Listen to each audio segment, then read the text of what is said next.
ẹ má bínú Ogun State ṣẹ̀dẹ̀rò bẹ́ẹ̀ ní gọ́vnọ̀ ẹni tó bá rí kó jẹ́ gọ́vnọ̀ Ogun State kò ní dáa fún un ẹ wá lè ní gọ́vnọ̀ lọ́la o mo fi kàbàbúra Òṣogbo èsẹ̀gbẹ́ yín gbogbo Ọ̀ṣun State pátápátá wọn èsẹ̀gbẹ́ yín ayé yín ti bàjẹ́ Ogun State tó close to Lagos State ẹ wò bí gbogbo state yín ṣe rí kò sọnà Ogun State tí mo lọ kó darí ayé yín ti bàjẹ́ bọ́mbà mi ti yọ èsì mi tún bàjẹ́ nínú Ogun State ẹ ní soríire o gọ́vnọ̀ Ogun State ò ní soríire wàdà ẹ kàn fìyà jẹ àwọn ará Ogun State ni ẹ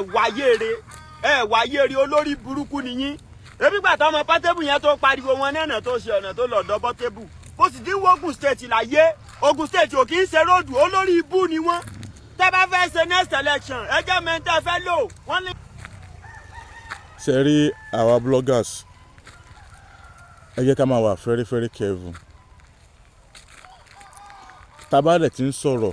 ẹ jẹ́ á máa ṣe níwọ̀ntúnwọ̀nsì torí nígbà míì ẹnu máa ń gbéyàn ó lójú àwọn èèyàn tá a lè confront tá a lè bá sọ̀rọ̀ burúkú tá a lè sọ̀rọ̀ burúkú sí àwọn kan wà tó jẹ́ wípé kò sí bí a sì lè sọ̀rọ̀ sí wọn tó kódà kan wọn àwùwà tí ò dáa á tún jẹ̀bi bọ ọbẹ̀ ni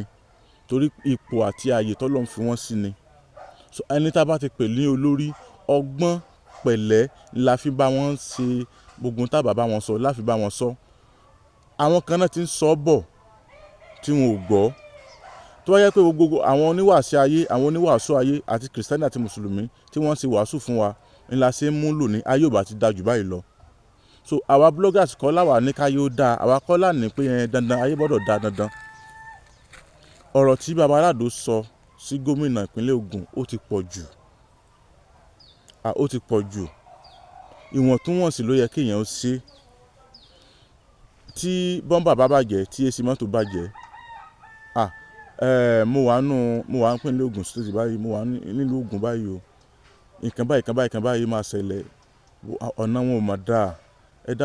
ẹ dákun ìbá ní gómìnà lu ìkí ló fà tó fi rí báyìí irú àwọn nǹkan yẹn kì í ṣe pé èèyàn wà fi ẹ̀tanú tí inú bá ti bíyàn jù nǹkan tí ò yẹ ó ṣẹlẹ̀ ó padà ṣẹlẹ̀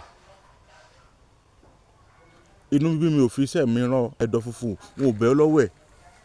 ní máa ń padà àwọn ọ̀rọ̀ Yorùbá ní ọ̀rọ̀ tútù ní máa ń mú obì lápò ọ̀rọ̀ burúkú ní máa ń fa idà lápò tí inú bá ti bíyàn jù ọ̀rọ̀ tí ò yẹ kí èyàn ó sọ yóò wá máa dá wàhálà lẹ̀ kẹ̀rẹ̀kẹ̀rẹ̀ yóò dá ogun lẹ̀ lẹ́yìn ìjà ni yóò wá bí ogun nǹkan wá bàjẹ́ yóò wá di wípé wọ́n á máa sọ pé àwọn ará Ìbàdàn náà tafà sípínlẹ̀ Ògùn ọ̀rọ̀ yìí ti pọ̀ jù baba Alado ẹja máa ṣe níwọ̀n kò sẹ́ni tí ò bá wí bó ṣe bọ́ wí ló bá gbogbo àwọn bloggers wí ó bèmí gan pàápàá wí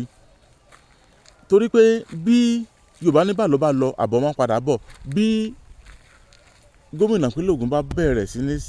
sọ wípé àwọn fẹ́ kọ́ baba Alado ní ẹ̀kọ́ ságbára baba Alado ká yóò ta balẹ̀ yóò ta boko yóò ta bá gẹ́gẹ́ mi jókòó àwọn tó súnmọ́ baba Alado táwọn náà ń gẹ́yìn jàkànjàkàn náà ò fẹ́ dìde ṣùgbọ́n yóò fẹ́ bí nǹkan àṣàyìnwá àṣàyìnbọ̀ ipa lè mọ́ fẹ́ ká tí gómìnà bá ṣe torí gómìnà nígbà tí yẹn bá bú ìjọba ni ẹja máa ṣe níwọ̀n tó wọ̀n sí o nítorí Ọlọ́run àní dààmú o Ọlálékan Àyìndé abẹ́rẹ́ ọ̀rọ̀ ló kọ mi bàbá kan bẹ nílùú Ọ̀yọ́ Aláàfin òjò pàṣẹ kẹrẹ mọ́ dẹ́mọ́ àtibá Ifábùkọ́lá Ifáglory àtàndá olórí àbọ̀là ẹ̀fẹ́ bọrí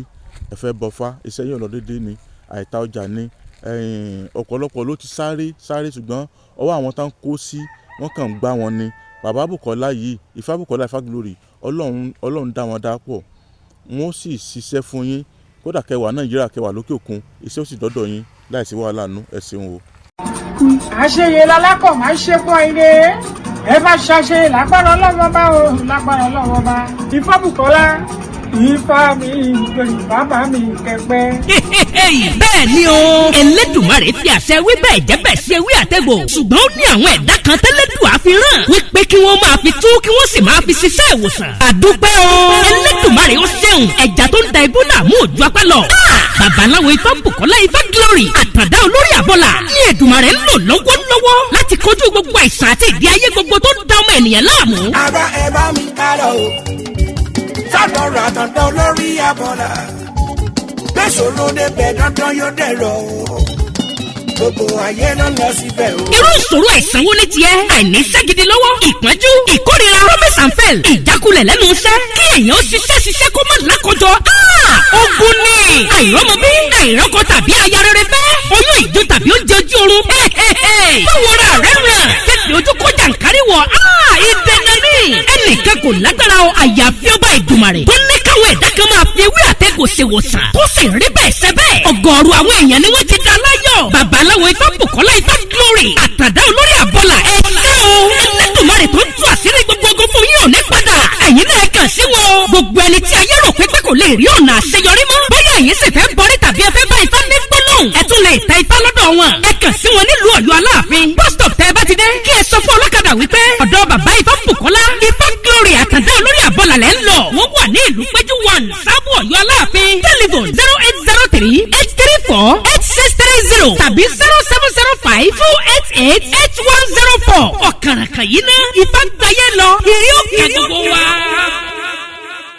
nínú òní di o yọ ọ yẹ wa o kò ní yẹ ẹ lẹ fún wa ó ti rí bẹ́ẹ̀ ó ti ṣe bẹ́ẹ̀.